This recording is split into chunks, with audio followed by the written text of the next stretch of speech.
Okay, how you all doing out there? I just thought, when I was a kid, the biggest joint in our area for live music was in Bradenton, right by the railroad tracks, a big barn of a building called the Palms of Bradenton.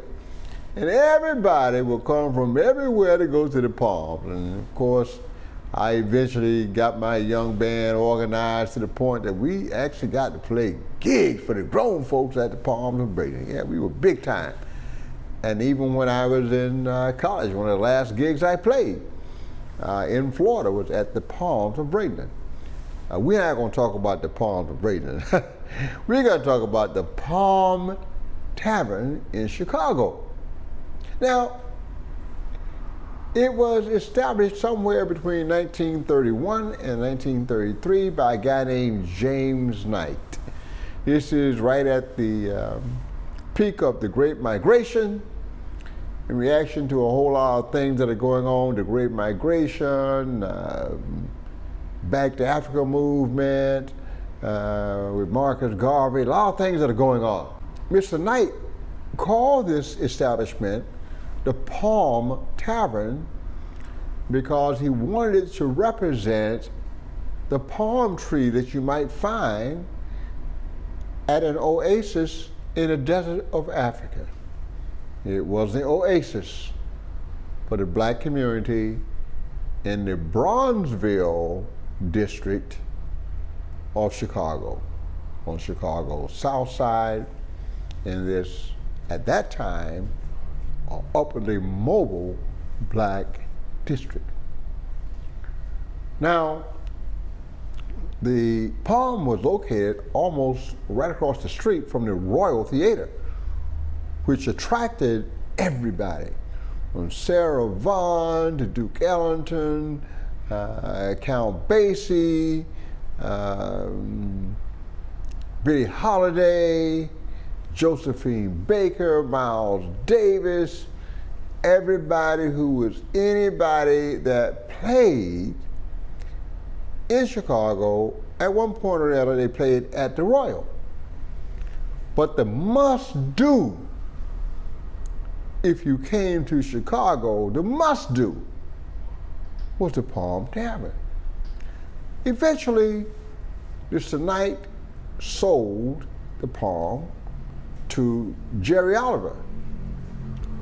Ms. Oliver has saved her money from working years and years and years as a waitress for Mr. Harold Washington, who would later become the first black mayor of Chicago.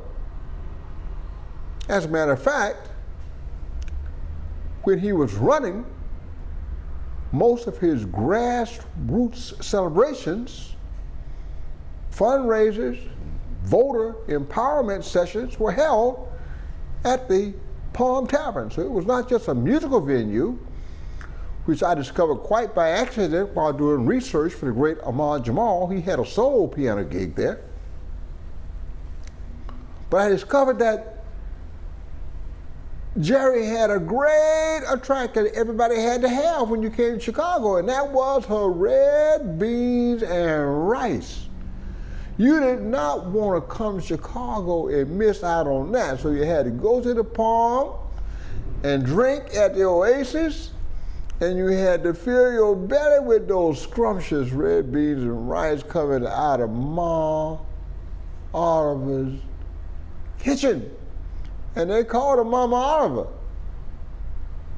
out of respect and admiration for who she was, what she accomplished on the wages of a waitress.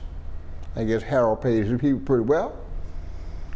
And the fact that that establishment stayed in business from the 30s right up until 2006.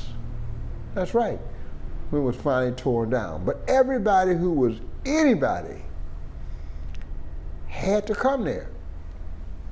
It was the center, the heartbeat of the Brownsville community. Political action things were held there, artistic events were held there, not just jazz. Langston Hughes would be seen there. The great Gwendolyn Brooks grew up around the corner from the Palm. So, as you had the Harlem Renaissance, you also had a Chicago Renaissance, and the Spot. Everybody in the black community knows what the Spot is, the place where everybody got to go. After every event, before every event, for every event, was the Palm. And Mama Jerry Oliver was there to greet you with a stiff drink, those scrumptious red beans and rice, and some great music, because like I said, it was where Ahmad Jamal had a solo piano gig, so there were always great musicians in there playing. And the great artists of the day who came to Chicago, especially African-American artists, the Palm was you gotta do this thing.